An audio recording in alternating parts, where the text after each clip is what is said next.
So now that we have our new definition, right, let's look at some examples and see what we can do with it. And first, just by way of reminder, right, these are our two equivalent definitions of the derivative at a point. All right, and I'm going to try and do a bunch of these examples using both of these definitions, just because I want you to see how they each work and kind of get a feel for when one is preferable to the other. All right, so let's just start with a basic question here. I want to find the instantaneous rate of change of the function f of x equals 4x plus 2 at x equals 3. And you should know the answer to this already. Okay, it's a line. The rate of change of a line, average, instantaneous, or otherwise, is a constant, right? And it's going to be the slope. So whatever we do here, the answer had better come out to 4, because you can see that's the slope of this line. And this is a technique math people use when they're kind of testing out a new concept. You know, we apply it to something where we already know the answer and see if we get the answer we expect. That kind of helps us first to confirm that the new tool is doing what we expect it to do and that it's consistent with what we already know. And second, you know, that we're using it correctly. Okay, so let's see how this works. First, let me just write the definition, right? F prime of 3 is the limit as x approaches 3 of f of x minus f of 3 over x minus 3. That's version 1 of our definition. All right, so let's see how this works. This is the limit as x approaches 3 of 4x plus 2, that's f of x, minus f of 3. F of 3 is 12 plus 2, that's 14. So put a 14 in there, over x minus 3. This is the limit x approaches 3 of 4x minus 12 over x minus 3. Rational expression. And so, you know, it's reasonable to just put 3 in there and see what happens. And if you do, you get 0 over 0. That is really always going to be the case with this derivative formula with the differentiation process. But look, I can factor. I can factor a 4 out of that numerator and then bring it out in front. This is 4 limit x approaches 3, x minus 3 over x minus 3. Excellent, that's just 1. So this is 4 times the limit x approaches 3 of 1, which is 4 times 1, which is 4. Exactly what we expected it to be, right? It works. We're getting consistent results. Okay, so now let's try it the other way. Let's try the other definition. F prime of 3 is the limit as h approaches 0, f of h plus 3 minus f of 3 over h. Okay, that's the limit h approaches 0. F of h plus 3, that's 4 times h plus 3 plus 2 minus f of 3, which is still 14, all over h. All right, so let's simplify that numerator. This is the limit h approaches 0, 4h plus 12 plus 2, well, 2 minus 14, that's minus 12 over h. And that's nice, those 12s, they cancel. So this is the limit h approaches 0, 4h over h. The h's cancel. The limit as h approaches 0 of 4 is just 4. And look at that, it worked, right? This is exactly what we expected to happen. We got the same answer from both methods, and it matches our pre-existing idea of what the rate of change of this function is. So now this one is a little more complicated, right? It's a quadratic polynomial instead of just a nice little line.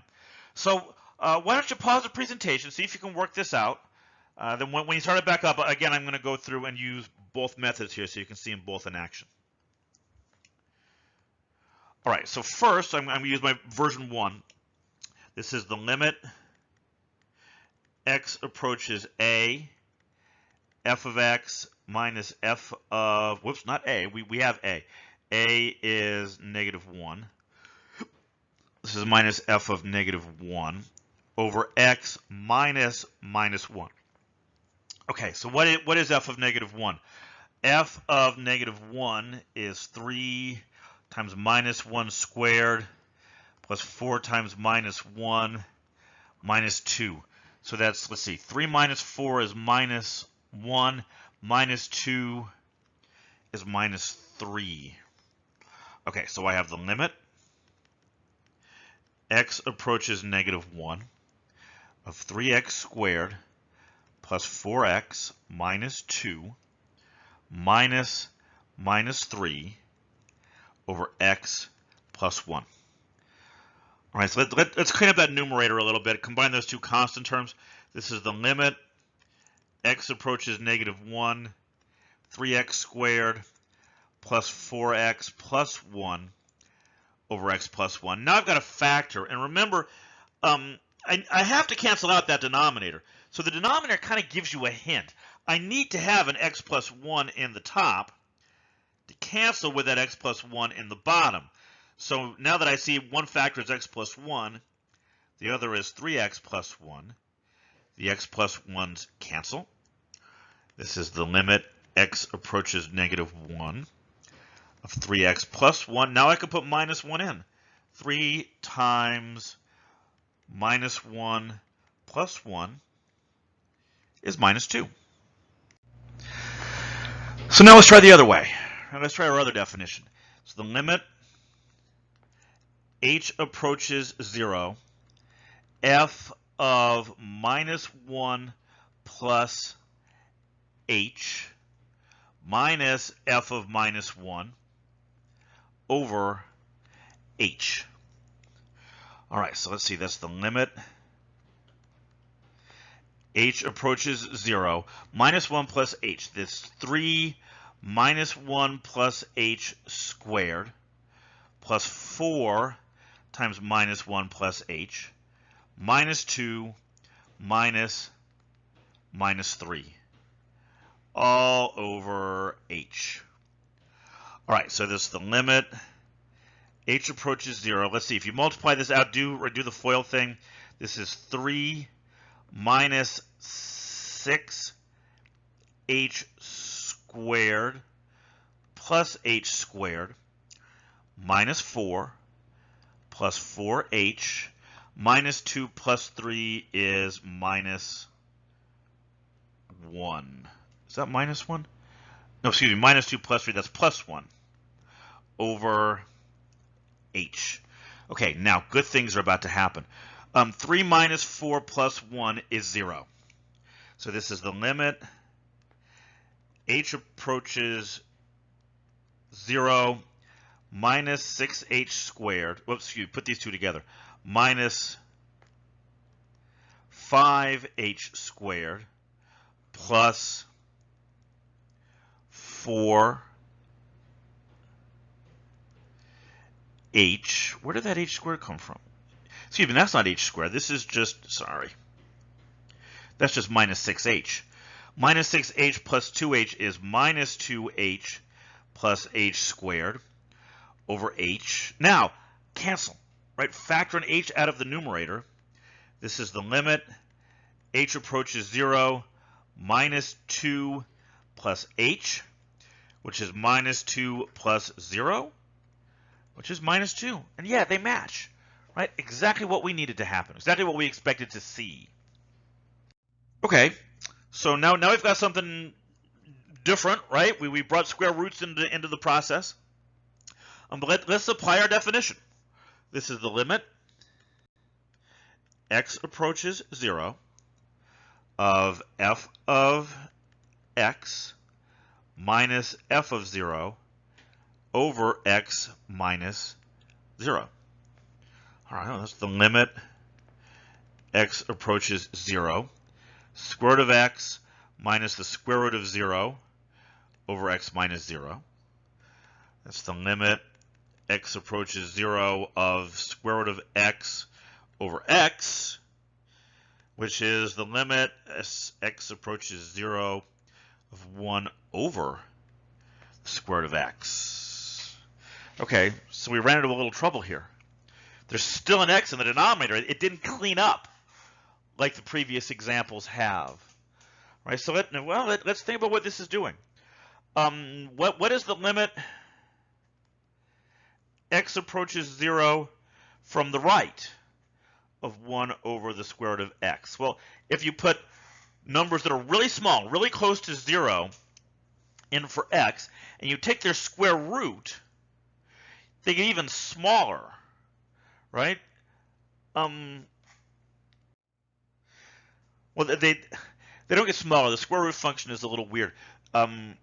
If x is between 0 and 1, then the square root of x is actually greater than x. The square function is a little weird in that one interval, but the numbers still approach 0, right? As x approaches 0, the square root of x approaches 0, but it's positive, right? So this is going to become positive infinity. Well, what happens from the left? The limit as x approaches 0 from the left of 1 over the square root of x does not exist. So what does this mean for us, for our question here? Well, for our purposes, at least for the time being, we're going to say that the instantaneous rate of change does not exist, right? Because that's what we would say about this limit, right? If it does something on one side and something else on the other, it doesn't exist. Okay, so, and this is actually an important example. I picked this one for a reason. I wanted to illustrate this point that the derivative, the rate of change, the slope of the tangent line, we're not guaranteed that they're going to exist, right? Just like we're not guaranteed, despite all of the tools that we've used, the specific limits are going to exist. Okay, so let me give you one more here, and I've asked a slightly different question. Right now I've asked you to actually find the equation of the tangent line at x equals 2. All right, so let's see. What method are we going to use? I'm only going to do one of them this time. I'm not going to make you watch me do this slope 2 ways. To find the equation of a line, we're kind of really flashing back to early algebra here. You need 2 things. You need the slope of the line, which I can get now, right? That's my derivative, right? So I need the slope of the line, and I need a point on the line, right? And both of those I'm going to be able to calculate now. So let's see. The slope is equal to f prime of 2, which is the limit x approaches 2, f of x minus f of 2 over x minus 2.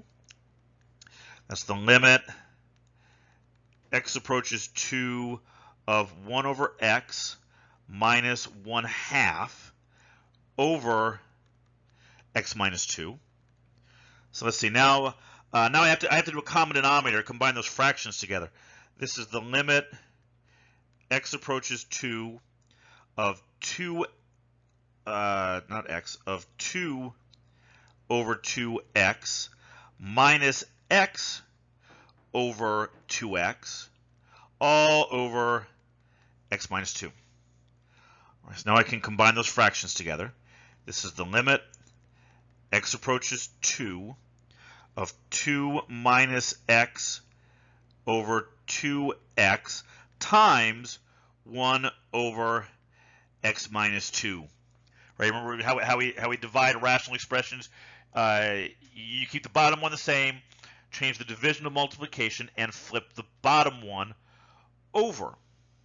All right, so now I'm getting close, right? But look, I have to tweak that numerator a little bit. Let's make this 2 minus x minus x minus 2, since now it's going to cancel, right? And that's what we always want to happen, right? It was that x minus 2 in the denominator that was causing me a headache, and now it's gone. So this is the limit x approaches 2 of minus 1 over 2x, and if you put 2 in there for x, This is minus 1/4. Excellent. There's my tangent. There's the slope of the line that I'm looking for. Now I just need the point. Well, look, I know that the x-coordinate of the point is 2. And remember, this f of x, that's giving me the y-coordinates. So y equals f of 2 equals 1/2. So my slope is negative 1/4. And my point is 2, 1/2. And if I'm going to put both of these into my point slope equation, and I'll get my answer. This is y minus 1/2 equals negative 1/4 x minus 2. So let's see, that's y minus 1/2 equals minus 1/4 x plus 1/4 times 2 is 1/2. Then I'll add 1/2 to both sides. Y equals minus 1/4 x plus 1. And that's it. That's my equation. All right, that is the actual equation of the tangent line to my function here at this point. Okay, so what's next? Well, this is great. It's a great tool. It's definitely a big step forward, right? Moving us in a good direction. But it is a little clunky, because what if I'm doing this experiment and I need to know the rate of change at multiple points? Then I'm going to have to calculate this same limit over and over and over again, and that's going to get old really fast. Right? So my next step, right, what I want to do next, I want to come up with a way to get a formula. Instead of getting f prime of a equals a number, I want to get f prime of x equals an expression with x's in it. So once I've got a formula, I can calculate these slopes, or these instantaneous rates of change, over and over and over again really easily, just by evaluating that new function at the x value that I'm interested in.